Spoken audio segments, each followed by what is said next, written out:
नमस्कार, स्वागत है आपका। आज बात करते हैं मोदी कांड पार्ट 2 की। माने मोदी के 12 साल पूरे होने पर गुजरात में क्या किया था उसके बारे में मैंने वीडियो में बताया था आपको। आज मैं इसका पार्ट 2 कर रहा हूँ।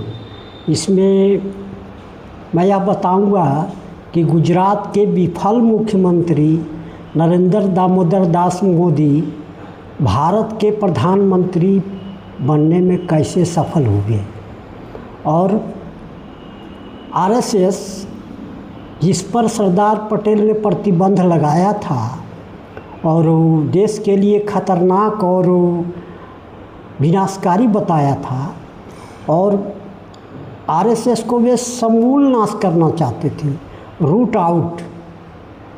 उन्होंने जो प्रतिबंध आदेश जारी किया था उसमें रूट आउट स्पष्ट लिखा हुआ, जिसका मतलब होता है कि समूल नाश करना।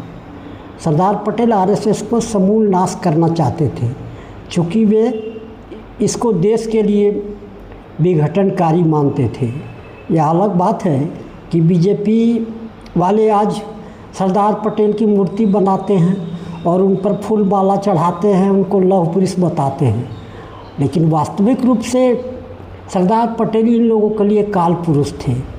तो चलिए इसको छोड़ते हैं और बात करते हैं कि प्रधानमंत्री नरेंद्र दामोदर दास मोदी भारत के प्रधानमंत्री बनने में कैसे सफल हुए और वही आरएसएस 2014 में कैसे सत्ता में आने में सफल हो गई, कैसे केंद्र में सत्ता हासिल कर सकी, इसका विश्लेषण करेंगे।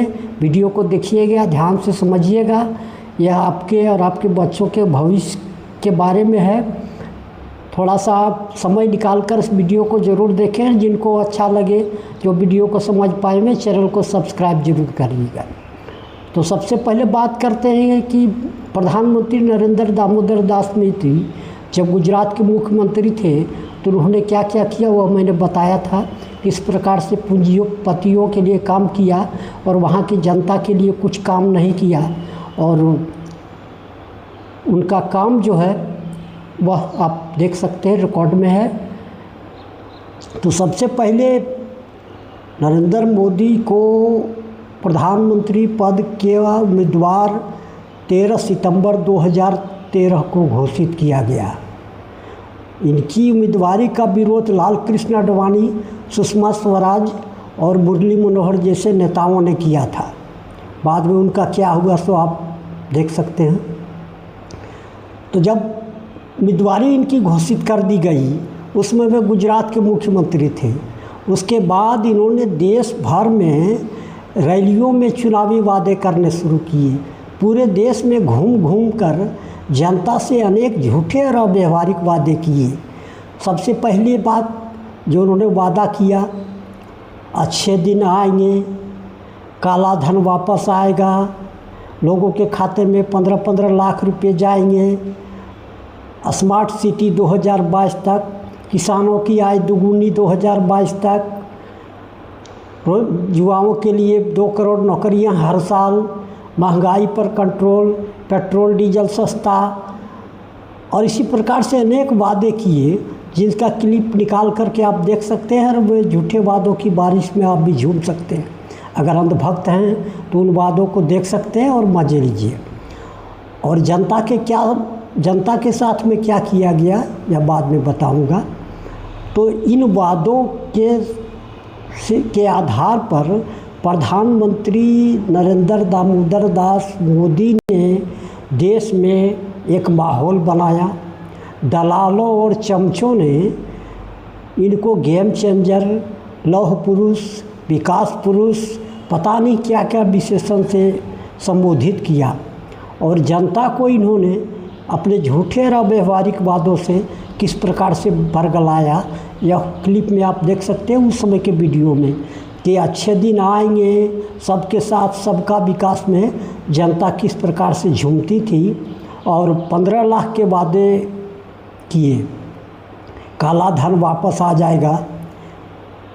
इस प्रकार से जो वादे हैं, जब पार्टी ने घोषणा पत्र 7 अप्रैल 2014 को जारी किया जब लोकसभा का फर्स्ट फेज का इलेक्शन हो रहा था, तो इन सारे वादे मैनिफेस्टो से गायब थे।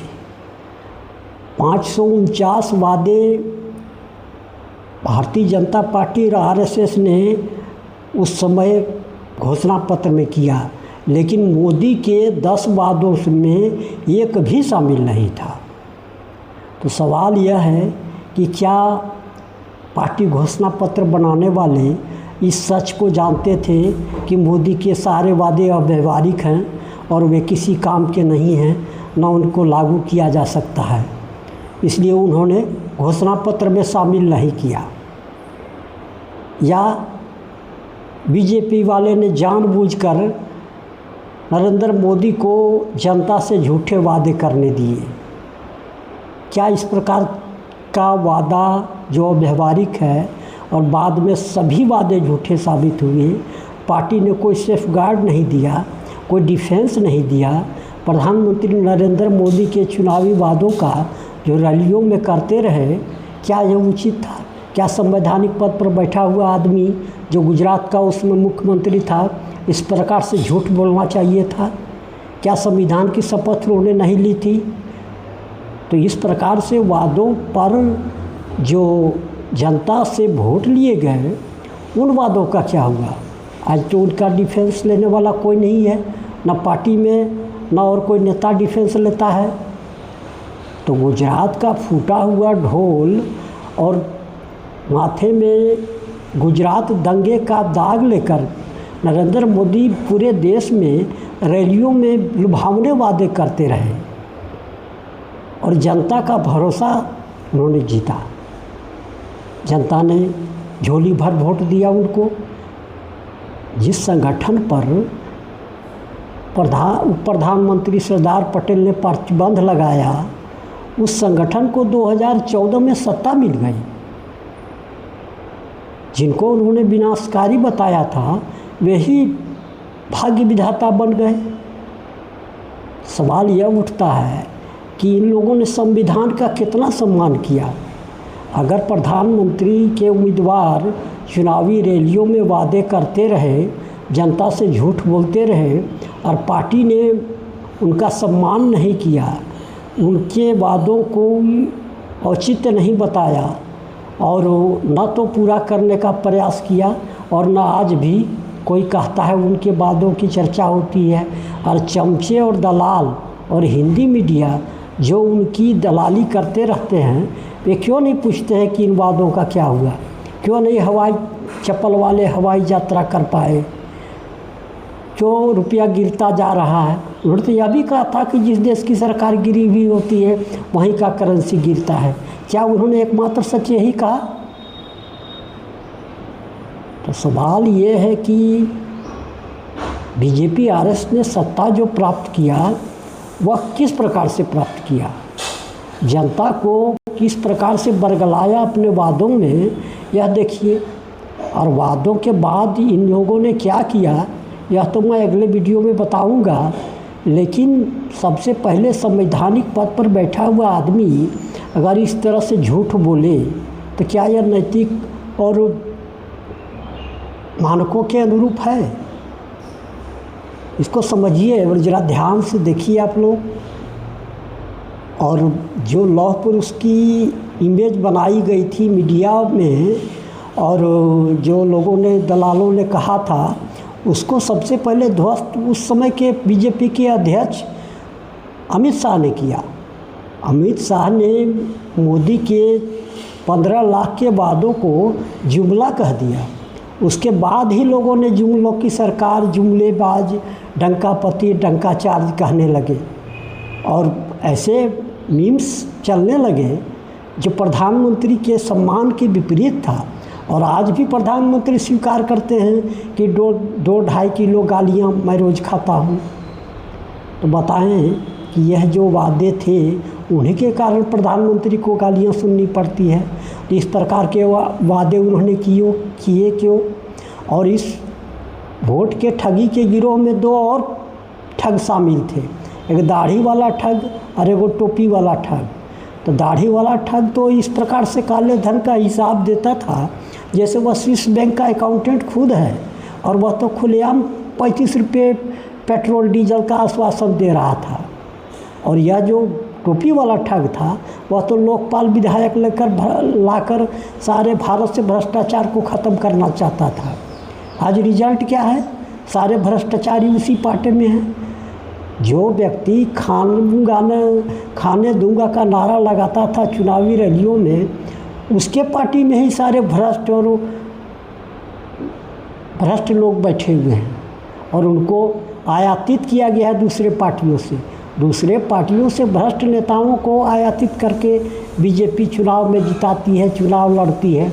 यह देश की नैतिकता और लोकतंत्र और सभी संवैधानिक परंपराओं के विपरीत है। संविधान ने भारत को एक लोकतांत्रिक और धर्मनिरपेक्ष गणराज्य बनाने की घोषणा की है, पर बीजेपी और आरएसएस ने इसे ध्वस्त कर दिया है। हर तरह से सामाजिक आर्थिक असमानता हो या और भी जो दलित महिलाओं पर अत्याचार की समस्या हो, इस सारे बिंदुओं को आप मिला करके देखेंगे तो बीजेपी आरएसएस का शासन जो है भारत की जनता के लिए दुर्भाग्यपूर्ण है।